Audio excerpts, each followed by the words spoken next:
gini, anak saya itu bukan anak yang kasar, bukan anak yang bukan suka mukulin, bukan. Dan saya tahu persis. Maaf, ini juga Kak Eva ya, ini ya. Feby. Kak Feby, oke. Ini apa ini? Mamanya Pak. Ya ulang yuk. Oke, Mbak Eva dan juga Kak Feby, mungkin kan kemarin juga sempat menghadiri sidang juga nih. Nah ini mungkin untuk dari apa sih namanya, untuk perjalanan sidangnya atau tanggapannya seperti apa sih dengan persidangan ini yang masih berlanjut sampai saat ini? Saya sih sebenarnya kayak ini ya, udah lah, ya, pengen cepat-cepat, tapi kan karena semua kan ada prosesnya kan gitu. Jadi mau nggak mau kita ikutin aja prosesnya bagaimana, harus bagaimana kan gitu. Yang jelas kita mengatakan yang sesungguhnya, kita nggak mau gitu. Begitu aja. Oke. Dan kemarin datang sebagai saksi juga ya, Mama? Saksi, Dan saksi masalah. Dia kan bilang Virgon KDRT. Dari mana Virgon KDRT? Virgon jarang di rumah, yang di rumah dia. Ya kan Virgon kalau di rumah itu selalu ngisi musik apa segala macem, dia manfaatin waktu untuk sedalam-dalamnya kan gitu. tapi Jadi gimana ya? Kalau menurut saya, kalau menurut kalian gimana ini pandangannya? Apakah karena gini, anak saya itu bukan anak yang kasar, bukan anak yang bukan suka mukulin, bukan. Dan saya tahu persis, gitu. Mungkin kalau tetangga atau apa ditanyain gitu, pernah nggak kalian lihat Virgon mukulin anak? Pasti mereka bilang enggak. Bagaimana Virgon mau kasar sama anaknya? Orang dia aja jarang di rumah, dia cari nafkah supaya anaknya bisa sekolah, bisa menyenengin istrinya, kan gitu. Anaknya bisa sekolah yang terbaik. Kapan ininya? tapi kan mau nambahin? Apa namanya? Tadi mana pertanyaannya? Jadi mau jadi lupa. Tadi apa soal yang tadi ada kan dengan KDRT, artinya KDRT Virgon ke Oh iya, sebenarnya KDRT itu nggak tepat kalau ditujukan ke adik saya. Justru yang KDRT itu sebenarnya adalah dia, KDRT kepada anak. Karena segala sesuatu itu memang dia yang pegang kendali semuanya, baik dalam urusan anak, membesarkan anak, pendidikan, terus juga soal uang, soal apapun, itu dia yang memang mengatur semuanya. Adik saya taunya kerja setoran gitu. Jadi dan adik saya bukan tipikal orang yang temperamen dan main tangan, nggak ada sama sekali, nggak pernah. Jadi itu lebih ke pembelaan ya. Jadi kalau boleh sah-sah aja ngebela diri, tapi kalau ngomong yang sesuai fakta, jangan memutarbalikkan fakta, kan gitu. Memang betul. Tapi dengan kemarin mungkin sidang, Inaranya mungkin kan nggak hadir gitu ya? Ada ada. ketemu. Oke. Nah sebelumnya mungkin dari Inara sendiri juga pernah membantah gitu soal dengan dugaan KDRT ini, KDRT anak katanya ada yang benar, tapi ada yang dilebih-lebihkan. Ya, itu kan menurut dia ya sah-sah aja, nggak mungkin dia mau mengakui semuanya, pasti kan ada pembelaan. Tapi di sini kan kami yang melihat sendiri, kami juga punya keterangan dan punya bukti yang kami lihat pakai mata kepala kami sendiri bahwa kekerasan itu nyata adanya. Kami melihat sendiri dan kami ada di situ. Saya, ibu saya, suaminya juga mengetahui. Kalau lebih mau tahu lagi lebih jelasnya, itu ART-nya juga mengetahui yang sebelumnya pernah bekerja dengan dia. Supir. Jadi banyak orang dalam itu pasti rata-rata mengetahui karena memang hari-harinya orangnya itu temperamen. Bukan kami mau menjelek-jelekan ya, tapi kita ngomong yang sesuai, emang seperti itu. Dan mungkin dari orang sebagai maksudnya keluarga gitu, nenek dan juga tantinya dan mungkin ada cucunya, seperti apa sih akhirnya ini kan terkuak juga nih setelah sebelumnya mungkin belum pernah terkuak gitu. Pernahkah ada dari cucu gitu, pernah mungkin ada ngomong ke tante biasanya ke neneknya Mungkin karena apa cara didiknya yang Kalau anak-anak kan masih pada kecil, kecuali yang anak pertama. Anak pertama sudah bisa menyampaikan atau bercerita. Tetapi anak pertama itu tidak pernah ngadu, aku begini, aku begitu. Mungkin lebih ke dedinya yang kalau misalnya, Dedi aku tadi begini, kamu sih nakal. Dedinya selalu kalah sama istrinya. Karena apapun, jadinya gini, ya udahlah, yang lebih berhak mukul itu ibunya katanya. Jadi biarin aja katanya. Jadi ya udah, memang kalau ibunya seperti itu ya udah. Tapi kalau nanti misalnya anaknya itu kenapa-napa, baru berurusan sama dedinya. Selama ini dibiarkan saja gitu ya. Lebih ke mengetahui tapi dibiarkan saja.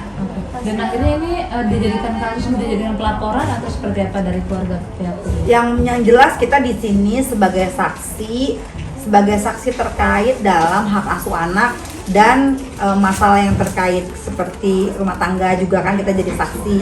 Intinya itu. Jadi ya apa yang kita lihat, apa yang kita ketahui sebagai saksi ya kita omongin. Kemarin memang udah kita omongin, yang kita omongin ini udah kita bahas di persidangan gitu. Mungkin tanggapan Virgon ada nggak? Mungkin setelah akhirnya kan ini ada yang terkuak juga nih, katanya ada dia KDRT Inara, ada juga katanya Inara KDRT anaknya. Mungkin ada tanggapan nggak dari Virgon sejauh ini? Kalau dia lebih ke capek ngomong, menjelaskan sesuatu, menjelaskan ABCD panjang dan buang energi, dan juga demi kepentingan anak nantinya. Jadi dia nggak mau jejak digital itu nanti ditonton anak nggak bagus. Itu jadi dia lebih ke ya udahlah nanti waktu yang menjawab, ya udahlah nanti biar seperti itu. Gitu. Jadi ya kita di sini ya bukannya mau mensupport yang salah atau yang benar, yang salah ya tetap salah. Ya bukan berarti kita mau ngebela yang salah, tapi ada hal-hal yang harus kita lurusin gitu, yang orang nggak tahu. Tapi apa ya, di dalamnya tuh nggak seperti itu loh. Bukan kita ngebela diri, kan selama ini kan pihak kita yang selalu disudutin, pihak kita yang selalu disalahkan. Nah sebenarnya kalian yang nggak lihat itu kan, kalian kan orang luar, kalian nggak melihat semuanya. Nah kita di sini sebagai orang dalam, kita mengetahui apa salah, kalau apa yang kita lihat itu kita kita ceritain kan gitu. Tapi turut ini juga nggak sih, karena kan sebelumnya awalnya karena perceraian nih, akhirnya melebar kemana-mana gitu. Pasti jadi melebar kemana-mana. Terus ada lagi satu hal yang aku mau lurusin nih ya, mengenai borgol. Ya kan, mengenai borgol itu memang ada bukti di Kunci. ada kunci, ya kan, kuasa hukum membawa kunci kemarin di persidangan. Jadi sebenarnya begini, benar itu memang ada borgol, tapi borgol yang kalian bayangin itu bukan borgol beneran. Kalian pikir nggak kalau borgol yang beneran yang untuk orang dewasa, untuk narapidana, size-nya aja udah beda. Anak kecil, mana ada borgol beneran yang anak kecil? Itu artinya kan borgol mainan lah kasarnya, borgol plastik gitu loh. Jadi daripada, maksud adik saya gini, daripada di KDRT digebukin, mendingan sedikit dihukum, kamu di situ diri disetrap. Ya, mungkin dia diborgol maksudnya, tapi bukan se-ekstrim yang kalian bayangin gitu. Jadi itu yang perlu dilurusin. Itu yang perlu dilurusin. Saya sampai teriak. Dan itu nanti ya saya kasih lihat ya. Saya sampai nangis. Saya bikin di TikTok saya, lebih baik diam dan memendam dendam. Itu yang saya rasakan. Itu saya buat di TikTok itu. Sampai saya nangis, air mata saya berlinang-linang. Dan sampai sekarang mungkin gimana? Udah ketemu cucu lagi mungkin? Belum. Kemarin saya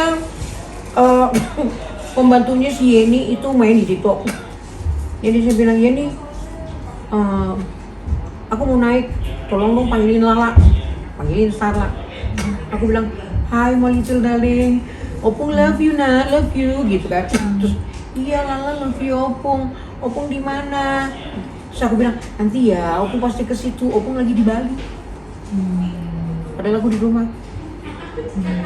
Ini pengakuan dari Ina. Saya yang ini, saya yang TikTokan sama pembantu. Saya minta dipanggilin si Starlanya. Berarti memang sengaja tidak mempertemukan begitu atau gimana? Saya waktu itu kan bilang, Saya mau ketemu lalanya lagi sekolah di atas, lagi belajar, gitu terus. Agak-agak dipersulit. Jadi ada aja nanti alasannya lagi A, lagi B, lagi C gitu. Terus alasannya katanya kalau mau ketemu cucu, opung Perbaiki akhlak katanya. perbaiki akhlak. Jangan teriak-teriak Oh, katanya. Yang coba tanya sama cucu saya pernah nggak teriak-teriak di situ? Tapi begitu kamu blow up kemarin yang nggak bener itu semua, ya, oh saya juga mau diam. Itu kan namanya kan kamu sekarang ini kan kamu muncul tapi nginjek-nginjek kepala anak saya, kamu bebesin anaknya ke dalam supaya kamu terlihat gini. Kan gitu. Siapa orang tua yang nggak mau ini?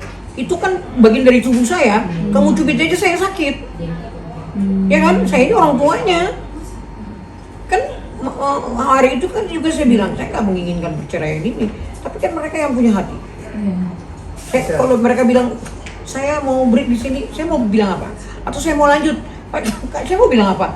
Kalian yang jalanin, kalian yang ini ya kan. Tapi tentunya di kemudian hari ada syarat-syarat yang harus kalian patuhi, norma-norma kehidupan yang harus kalian patuhi kan gitu. Berumah tangga itu nggak ada tamatnya loh. Dari kita nikah sampai nanti kita mati, nggak akan ada game point tuh nggak ada. Terus belajar mengasihi, belajar mengenal anak, belajar membesarkan, belajar ini, kan gitu. Berarti selama ini tante udah sering, maksudnya udah nyampe rumah tapi ada aja alasannya atau hanya nelpon atau gimana? Enggak, saya nelpon, tapi mamanya Inap ada bagusnya juga. Waktu Inap mungkin keluar kota, dia nelpon saya, opung di sini lihat cucu, kan? Nggak ada yang berani ngusir opung dari sini kan ada Lala. Saya bukan nggak mau ke situ, ya. Satu tempatnya jauh, ya makan waktu dari Bekasi ke Green Lake, bayangin kan? Ya, nah satu, kedua, saya nggak siap, saya pasti meraung. Itu, pasti cucu saya, kan kalau saya nangis itu, Lala tuh langsung datang gini, opung kenapa nangis? Be nice, Sedih ya, opung, be nice, selalu ngomong kayak begitu sama saya.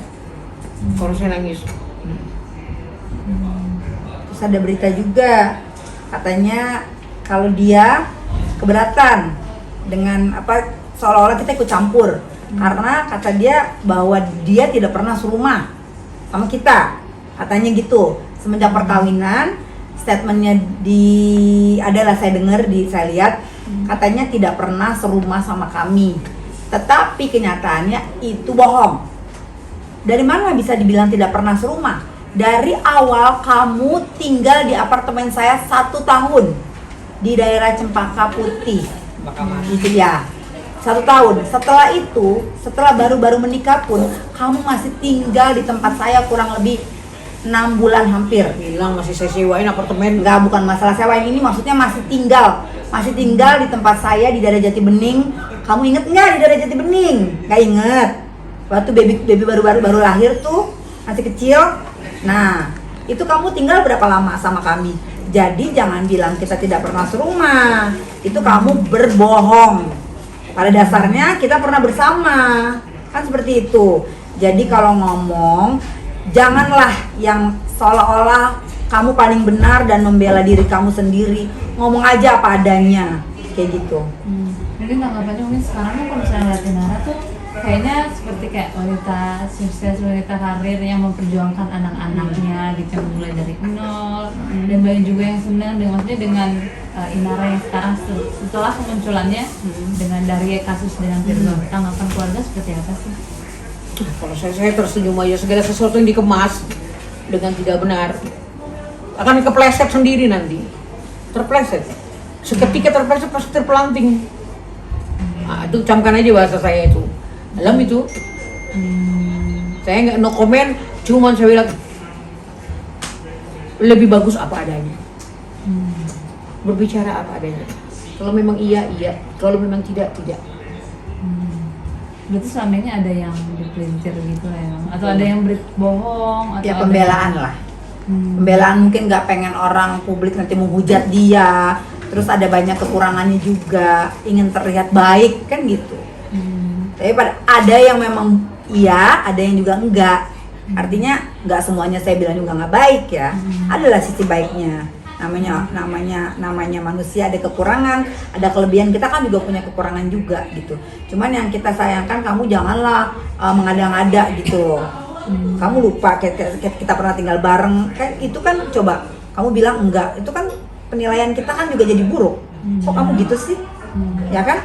Ngomong nggak sesuai fakta, serem ah. Tapi sejauh ini ada komunikasi nggak sih dengan Inara? 4 bulan dari permasalahan awal itu, jujur dari permasalahan itu mungkin ada beberapa hari WA, telepon, setelah itu selesai, nggak ada lagi. Sampai kemarin perdana itu pertemuan kita di persidangan, perdana ya Mam. Cucu anak-anaknya dia nggak pernah ketemu sama sekali kita. Itu perdana di persidangan. Ya salam saya, salam kakaknya. Ya kalau dia baik, maksudnya gini, masa orang nyalam kita buang muka kan nggak mungkin, ya kan? Kalau dia sambutannya dia senyum dia baik, ya kita harus juga baik, kita tunjukin. Saya cuma bilang hati-hati. Kamu baru bisa bawa mobil, jangan dibawa. Bahaya takutnya. Ini disampaikan langsung ya? Langsung. Tabrakan. Kan tabrakan kemarin. Iya, betul. Respon Inara gimana? Enggak, saya nggak dijawab, dia langsung jalan. Berarti bisa dibilang kecewa juga ya dengan perdana. Itu kalau yang Kalau saya yang penting saya omongin, terserah dia mau singkirin ke tangan, Yang penting pesannya ke udah telinga nyampe ya? kanan, mau singkirin ke telinga kiri, tapi apa yang bermakna yang saya bilang, ya kan? Untuk apa? Sebenarnya saya banyak nasihat, perkataan saya ini banyak nasihat untuk dia. Terserah dia mau ambil, dia cuplikan bagus-bagusnya, yang busuknya mau dibuang, terserah. Ya, tapi itulah cermin kehidupanmu kan gitu. Nah, saya bukan mau bilang saya juga bagus banget, enggak. Tapi saya sudah pernah kamu belum pernah saya.